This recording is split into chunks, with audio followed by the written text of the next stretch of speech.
Hello, this is Anselm with GameLeap, and in today's video we're going to be giving you the top 3 best picks for every role on patch 13.21. There are going to be a few familiar faces here as well as some not so familiar faces, but do note that a lot of the champions on this list are going to be slated for nerfs in patch 13.22, so make sure that you tune in for next week's video for an updated list. Let's go ahead and get right into the video, starting off with top lane. Camille is going to be OP pick number 1 for a multitude of reasons. This champ has really good matchups on patch 13.21, excelling against both Cassante and Aatrox. This by itself is a good enough reason to pick her, but Camille can also use Hullbreaker in conjunction with Ravenous Hydra. This gives her unmatched presence in the side lane and multiple different avenues to actually win a game. If we want a team fight, we don't have to go Hullbreaker, instead we can go Death Stance and dive onto a carry, otherwise we simply just go Hullbreaker and then win through splitting. If you want a solid generalist top laner that can adapt to multiple game plans, then there is no better option than Camille. Our itemization on this champion is really quite simple. We go one of the 2 Sheen items in 2 resistance boots of our choice, followed by a Ravenous Hydra and then either a Death Stance or a Hullbreaker, and that's essentially all we need to know on this champ. If you do want to play Camille, I highly recommend that you actually end up banning Jax, and then if we're against the Tahm Kench, that we first item Ravenous Hydra and then split push against him by proxying. The second that Kench comes out of the ground with his W, we simply E away over a wall and we'll be able to escape the gank. What matters most on Camille is that we're able to scale. Now that we talked about Camille, let's go ahead and talk about our second OP pick of the patch, Olaf. Much like Camille, this champion boasts a 53+% win rate and has for multiple patches with no nerfs in sight. Unlike Camille, however, Olaf generally has a very one-dimensional playstyle. He wants to go in, get a kill, and then try to die fighting. This playstyle is only reinforced by the strong bruiser items that Olaf is allowed to build. Instead of opting for a Hullbreaker on this champion, we generally want to go Stridebreaker, followed by Resistance Boots,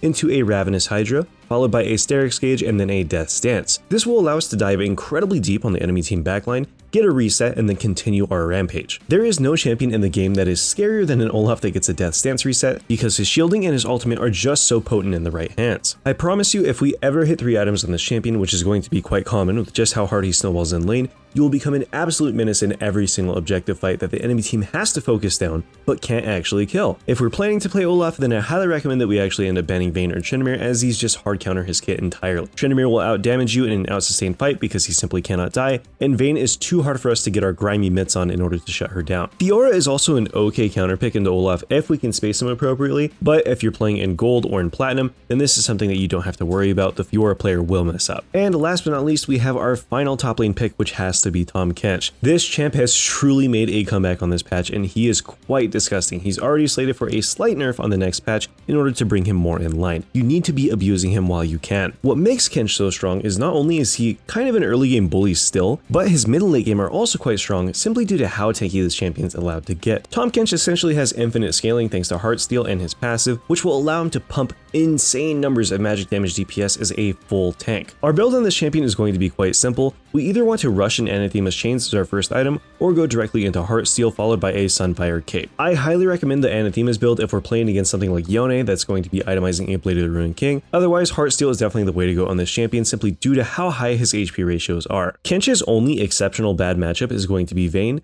largely because she does so much percent damage and she's able to keep him off of herself. That being said, a single mistake from the Vayne player will usually end up in us getting a kill, which then snowballs the lane so we can snowball the rest of the game. A small lead for Kench will very quickly spiral out of control. Make sure that you're banning this champion if you're not going to be playing it this patch. That being said, Camille and Olaf do have an okay matchup into him, and they can definitely outscale him if played correctly. Just a quick reminder, if you want to learn any of the champions on this list, head on over to GameLeap.com, where I've spent hundreds of hours making courses for you guys to use. There is no better place to go for general champion tips. Now that we've covered all of our top laners, let's go ahead and talk about the jungle. The jungle of this patch is completely different than it was last patch. AP junglers largely dominated last patch because the pet was more geared towards them. There was no bonus AD scaling on the pet. However, a bonus AD scaling was added back onto the pet, and the usual suspects are back in full force. Graves is going to be OP pick number 1. I highly recommend that we actually ban this champion if we're not going to be playing it, simply because his pick rate is so damn high in conjunction with his win rate. This champ is boasting a 53+% win rate with a 15% pick rate. This is insanely high for what this champion has to offer. Currently, Graves' scaling is through the roof, his early game bullying potential is really high, his tankiness is too much for most other junglers to deal with. It's just all around a super solid champion. You need to be playing him if you're not banning him. Our itemization on Graves is really quite simple. Youmuu's Ghostblade is going to be our priority mythic in 9 games out of 10. We can go Eclipse if we're against a hyper tanky team, but the movement speed and lethality that we get from Youmuu's just synergizes so well with Graves' kit, there's not really a better option out there. After completing our Ghostblade, we want to go Resistance Boost followed by a Collector and then a Black Cleaver immediately. This is going to be the optimal stat line for Graves because of how much damage it gives you and how ludicrously tanky it makes you. Graves gets natural resist on his E towards physical damage, So if you're dueling an AD champion, you're going to come out on top 9 times out of 10 because you have so much effective health. Go red smite on this champion every game, don't fall victim to the green or blue smite. Red smite is just our best performing option by far. There is only one other jungler that you really need to be worrying about as Graves, and that is going to be Evelynn. Evelynn is a champion that can actually match your damage later on in the game. She doesn't care about all your tank stats because she'll kill you through your percent health, and if we're unable to counter jungle her, she'll scale linearly with us. Other than that, this champion is actually a free LP this patch. Make sure that you abuse him while you have the time. Next up on our list is going to be Briar. Briar is actually slated for some kind of hefty nerfs next patch where Graves is not, so I would recommend picking her up as soon as possible. Graves will still be very dominant and playable after his nerfs. Briar maybe not so much. Lethality Briar at the moment boasts a 50% ban rate. She has a 54% win rate going the lethality build, and that is definitely going to be the overperforming one. The fantastic thing about this champion is that she has a build to cover essentially every single option. If the enemy team has a bunch of bruisers on them, then we can go Gore Drinker. If the enemy team is all squishies, then we can itemize her like a blue cane. All that matters is that we go Conqueror on Bruiser Briar and then Hail Blades for lethality Briar, so we can try to burst people down as soon as possible. For Bruiser, we're going to be going Gore Drinker into Resistance Boots followed by a Black Cleaver and then situational items. For lethality Briar, we could either straight up rush a Duskblade or we can go Collector, and then we just buy the other one as our second item, and then finish our boots third. Lethality Briar generally likes to lean towards a Cleaver as the fourth item, but it's really going to be situational up to you. Sometimes Prowler is a great option, as is LDR, you get the idea. Next up in our 54% win rate jungle list is going to be Nocturne. This champion has been sleeper for a long time. There was one patch where he's been bad in the entire year, and that of course was last patch where AD junglers were essentially non-existent. Even on that patch, Nocturne boasted a 52% win rate, utilizing the Bruiser build. It's very simple, super effective, you need to be playing this as often as you can. We're going to start with a Stride Breaker, followed immediately by Resistance Boots into a Black Cleaver. Don't fall into the lethality Nocturne trap, it simply isn't that strong, and Axiom Arc is not a great item for this champion. What matters most is that we're able to get important picks when we need to, instead of trying to spam our R as often as possible. Having more ultimates will not directly result in more kills, instead it will result in more opportunities for us to actually get picked. What matters most is that we have important quality ultimates around the map. Both Nocturne and Briar don't have a single bad jungle matchup, ban whatever annoys you the most. Now that we covered our junglers, let's go ahead and talk about mid lane. Unfortunately for you mid laners out there, nothing really pulled the top tiers away from what they were last patch. However, that being said, Kassadin is being nerfed on this next patch, so hopefully we'll have 1 or 2 new S tier champions. Kassadin is of course going to be our OP pick number 1. This scaling monstrosity has a 54% win rate right now. If Kassadin ever has over a 52% win rate, you know that something is very wrong. The itemization on this champion is essentially non-existent. We want to be building the same 3 items every game, and that's going to be Rod of Ages followed by an Archangel's Staff and then Sorcerer's Shoes afterwards. If we ever hit this 2-item spike on Kassadin, there is a high chance that we're going to be winning that game, simply due to how effective this champion is in each and every scenario. Even his hardest matchups get outscaled quite quickly, his damage is through the roof, he's incredibly tanky, insanely hard to pin down. There is just so many issues going on with this champ right now that aren't going to be fixed until he receives the nerfs next patch. You need to be playing this champion if you're a mid laner. If the enemy team drafts an AP in your second pick mid, just lock in Kassadin, it's a free win, I promise. If you're going to ban anything for your lane on Kassadin, ban Neferi. That champion is also very strong, which is why she's number 2 on our list. Neferi, like Kassadin, is a scaling assassin. She essentially doesn't lose a single lane. She can go teleport and first strike and kind of scum the early game and not have to interact with her opponent, while having an incredibly strong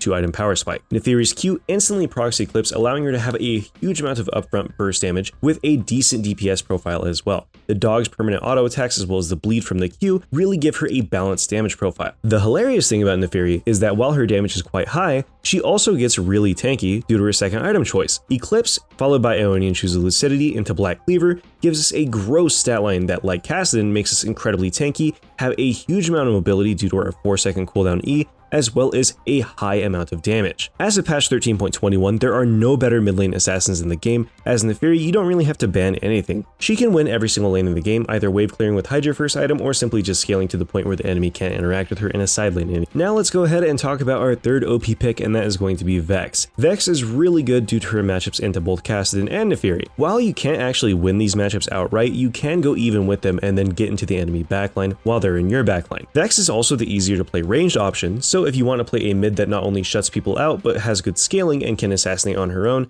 there is no better option here. For a damage-oriented Vex, go Luden's Echo followed by Sorc Shoes into a Shadow Flame. For utility Vex, we can go the exact same build but simply replace our Mythic with an Everfrost. Going Everfrost makes our combo substantially easier to hit, So if we ulti in and then we use a W, we can immediately Everfrost afterwards to hit another Q and then an E on top of that. Alternatively, we can begin our combo with Everfrost and then use an E to fear our opponent into our Q afterwards. Vex only loses to things that outrange her such as Orianna, Syndra, and Xerath, but post 6 is not really too much to fret over because we can engage onto them with a well-placed R. Now onto bot lane. Public enemy number 1 here is going to be Vayne. With both Ziggs and Seraphine being nerfed next patch, Vayne will without a doubt be the strongest AD carry in the game, and as a matter of fact, she already is. The Trinity Force Vayne build is stupidly strong on this patch, but Lethality Vayne is also kind of making a comeback. The snowball reduction changes as well as the general slower pacing of the game have allowed Vayne to scale in essentially every single match. Our build here is easy to execute, effective, and scales like no other. Berserker's Greaves followed by Static Shiv into Trinity Force is going to be our bread and butter on this champion, followed by situational items. If the enemy team has a lot of magic damage, then we can go Wit's End.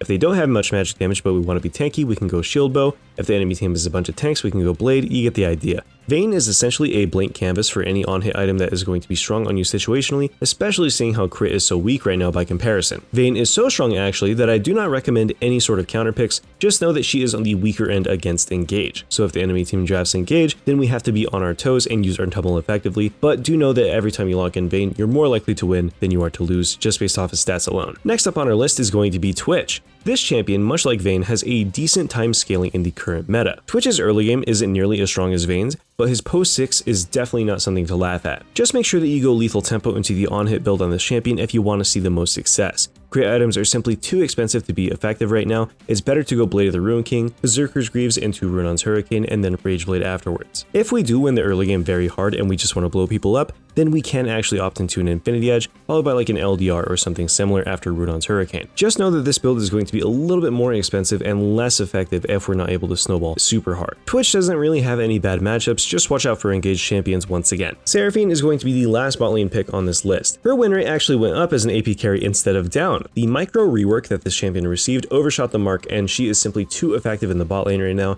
If you want to play something that's uninteractive that does well into Vayne and other champions that have a shorter range, then I highly recommend that you play Seraphine. She's also quite good into Jinx. All we need to do on this champion is use our empowered Q in the center of the wave and then use our Q one more time on the melee to full clear the entire thing. If we use our unempowered E into empowered Q, later on, we can actually one-shot the wave straight up there. This champ is pretty dumb no matter what mythic that you choose to go. You can play a supportive AP carry Seraphine by going a Moonstone into a regular enchanter build, or we can go full AP by using stuff like Liandry's and Ludens. If we go AP Seraphine, make sure that we buy an Archangel Staff as our second item, and that way go Ionian Boots of Lucidity in the majority of our games. Cosmic Drive and Rylai's are both solid third item options. Rylai's is kind of more of a trap if we know how to play the champion effectively, but Cosmic Drive is a really solid item if we can make the most out of the ability haste. Next up, we want to go Deathcap into something like Zhonya's to round out our build, and this is essentially all that we need. Void Staff is always going to be a solid option on any sort of magic resist stacking team as well. Seraphine doesn't really have any losing matchups. The matchup is going to be dictated mostly against the support, but she does actually have a pretty bad time into champions like Blitzcrank that are able to displace her and surprise her when she's not ready. Morgana and Blitz are both decent bans if we're going to play this champ. Now onto our final role of the patch. Let's go ahead and talk support. Senna is going to be public enemy number 1 for all of you support players out there. This champion boasts once again a 54% win rate and has for multiple patches. She's finally receiving some nerfs, but they're really tiny and I don't think that they'll actually be enough to knock her down from top tier. Lethality Senna is still the way to go on this champion. We're going to be rushing an Umbral Glaive immediately into a Ghostblade or an Eclipse depending on our matchup. We want to go Ghostblade if the enemy team has longer range champions, and Eclipse if they have